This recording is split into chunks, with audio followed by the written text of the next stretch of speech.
নমস্কার, কৃষ্ণকথাতে আপনাদের সবাইকে স্বাগত। আজকের এই ভিডিওতে অত্যন্ত গুরুত্বপূর্ণ তিনটি বিষয় নিয়ে আলোচনা করা হবে। যেমন, আমাদের জীবনে ভালো সময় আসার আগে স্বয়ং ভগবান শ্রীকৃষ্ণ আমাদের কি ইঙ্গিত দেন। স্বয়ং শ্রীকৃষ্ণ আমাদের গৃহে প্রবেশ করলে আমরা কি করে তিনটি সংকেতের দ্বারা সেটি বুঝতে পারব, এবং কর্ণ এবং শ্রীকৃষ্ণের কথোপকথনের মাধ্যমে একটি অভূতপূর্ব শিক্ষণীয় বিষয়। চলুন তাহলে শুরু করা যাক আজকের এই ভিডিওটি শুরু করার আগে যারা এই চ্যানেলে নতুন তারা চ্যানেলটিকে সাবস্ক্রাইব করে অবশ্যই পাশে থাকবেন। কমেন্টে রাধা মাধবের জয়গান করতে ভুলবেন না যেন। ভিডিওটি ভালো লাগলে অবশ্যই একটি লাইক করবেন। চলুন তাহলে প্রথমেই জেনে নেওয়া যাক আমাদের ভালো সময় আসার আগে ভগবান আমাদের কি ইঙ্গিত দেন। ভগবান আপনার প্রতি প্রসন্ন অথবা আপনার জীবনে ভালো সময় আসতে চলেছে, ভালো কিছু ঘটতে চলেছে, তার সংকেত কিন্তু আপনি আগে থেকে আভাস করতে পারবেন। বলা হয়ে থাকে, যে সকল ব্যক্তিরা সর্বদা ভগবানকে স্মরণ করেন, যাদের মন পবিত্র হয় এবং যারা পরোপকারী হয়, ভগবান তাদের প্রতি সর্বদাই প্রসন্ন থাকেন। ভগবানের কৃপা দৃষ্টি সর্বদাই তাদের উপর থাকে। ঈশ্বর আপনার সাথে আছেন এ ব্যাপারে শাস্ত্রে কিছু সংকেতের উল্লেখ রয়েছে। আসুন আমরা এ ব্যাপারে জেনে নিই। ভবিষ্যতে কি ঘটনা ঘটতে চলেছে সে ব্যাপারে অনেক সময় আমাদের মন আগে থেকেই আভাস পায়। মনে করা হয় যারা সে আভাস ধরতে পারেন, ভগবানের আশীর্বাদ তাদের উপর সবসময় আছে। যাদের উপর ভগবানের কৃপা দৃষ্টি আছে তারা গরিব বা ধনী, তাদের প্রতিটি জায়গায় সম্মান প্রাপ্তি ঘটে। যদি আপনার পরিশ্রমের জন্য আপনি সফলতা পান, তাহলে আপনি বুঝতে পারবেন যে ভগবানের কৃপা দৃষ্টি আপনার উপর রয়েছে। বলা হয় যে সকল ব্যক্তিরা সর্বদাই সাধারণ জীবনযাপন করে এবং লোক দেখানো ব্যাপার থেকে দূরে থাকে, ভগবান সর্বদাই তাদের প্রতি প্রসন্ন থাকেন। যে সকল লোকেরা পবিত্র হৃদয়ের হন এবং সজ্ঞানে এমনকি অজ্ঞানও কখনো কাউকে অপমান করেন না, তাদের উপর সর্বদাই ভগবানের কৃপা দৃষ্টি থাকে। যারা সারা জীবন পরোপকার করে, এরকম লোকের উপরও ভগবানের কৃপা দৃষ্টি সর্বদাই বর্ষিত হয়। মধুর স্বভাব এবং বিনম্র লোকেদের সঙ্গ ঈশ্বর কখনোই ছাড়েন না। যদি স্বপ্নে আপনি বারবার মন্দির দর্শন বা ভগবানের ছবি দেখেন, তাহলে মনে করা হয় যে আপনার উপর ভগবানের কৃপা দৃষ্টি রয়েছে। যদি কোনো মহত্বপূর্ণ কাজের আগে কোনো ভুল নির্ণয়ের জন্য মনে সংশয় আসে এবং নির্ণয় নেওয়ার আগেই আপনাকে আপনার মন আটকে দেয়, তাহলে বুঝতে হবে যে ঈশ্বর আপনার সাথেই রয়েছে। এবার আসুন জেনে নেওয়া যাক ঘরে স্বয়ং শ্রীকৃষ্ণ যদি প্রবেশ করেন তাহলে কি করে তিনটি সংকেতের মাধ্যমে বুঝতে পারবেন। 1 নম্বর, রাতে ঘরে শ্রীকৃষ্ণ আসলে অদ্ভুত একটা সুন্দর গন্ধ পাওয়া যায়। এটি সকলেই শুনে থাকবেন যে যারা উন্নত আত্মা বা পরমাত্মা বা দেবদেবীদের গায়ে অদ্ভুত সুন্দর গন্ধ থাকে।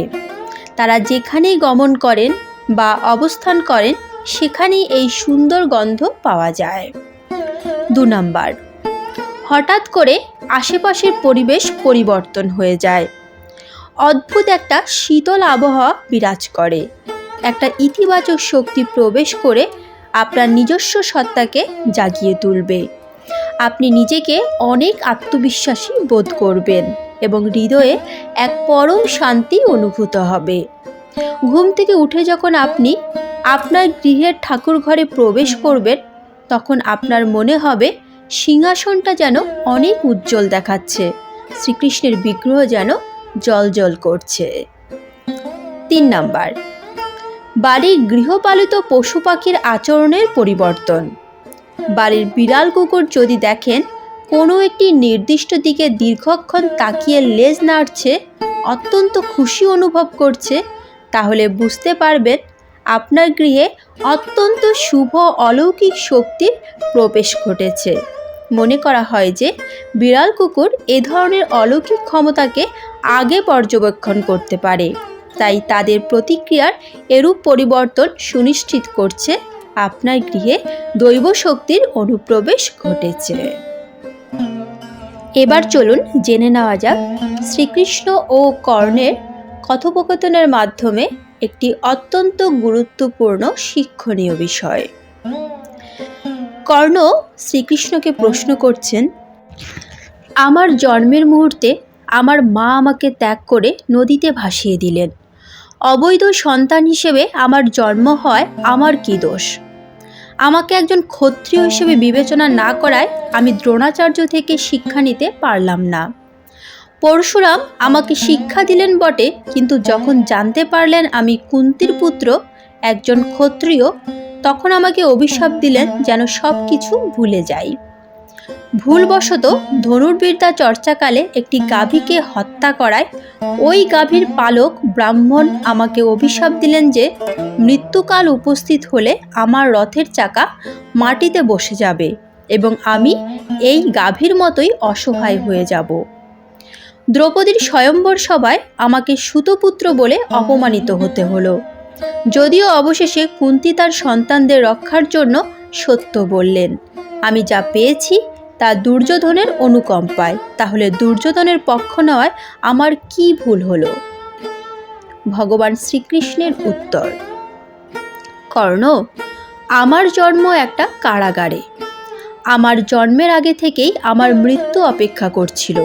যে রাতে আমার জন্ম হয় সে রাতেই আমাকে আমার পিতামাতা থেকে আলাদা হয়ে যেতে হয়। শিশুকাল থেকেই তুমি অস্ত্রশস্ত্রের ঝঙ্কার, ঘোড়ায় চালিত রথ, তীর ধনুকের ব্যবহার ইত্যাদির মধ্যে বড় হয়ে উঠেছ, আর আমি বড় হয়েছি গরুর পালের রাখাল, গোশালা আর গোবরের মাঝে থেকে।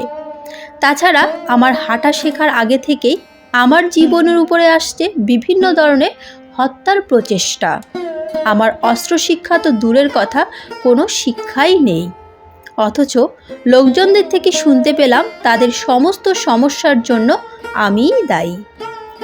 যখন তোমাদের বীরত্বের জন্য তোমরা তোমাদের গুরুদের থেকে প্রশংসিত হচ্ছিলে, তখন আমি কোনো শিক্ষাই পাইনি। আমি 16 বছর বয়সে ঋষি সন্দীপনির গুরুকুলে যোগ দিই। তুমি তোমার পছন্দের মতো একজনকে বিয়ে করতে পেরেছ, আর আমি যাকে ভালোবাসি তাকে তো পাইনি।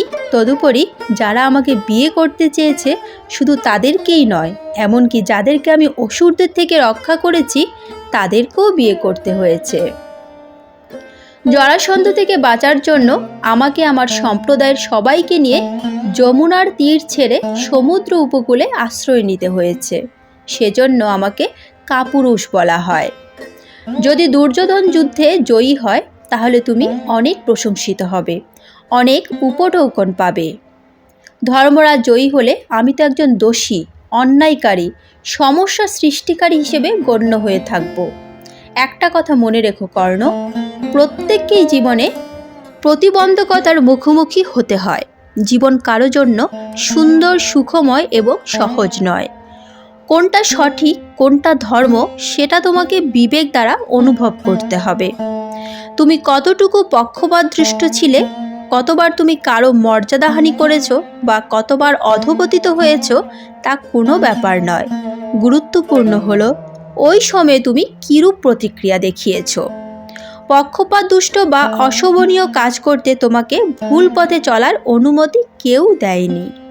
কোনো কোনো ক্ষেত্রে জীবন দুর্বিষহ হয়ে উঠতে পারে, কিন্তু নিয়তি বা ভাগ্য সোনার চামচে গড়ে ওঠে না, তা নির্ভর করে কৃতকর্মের উপর।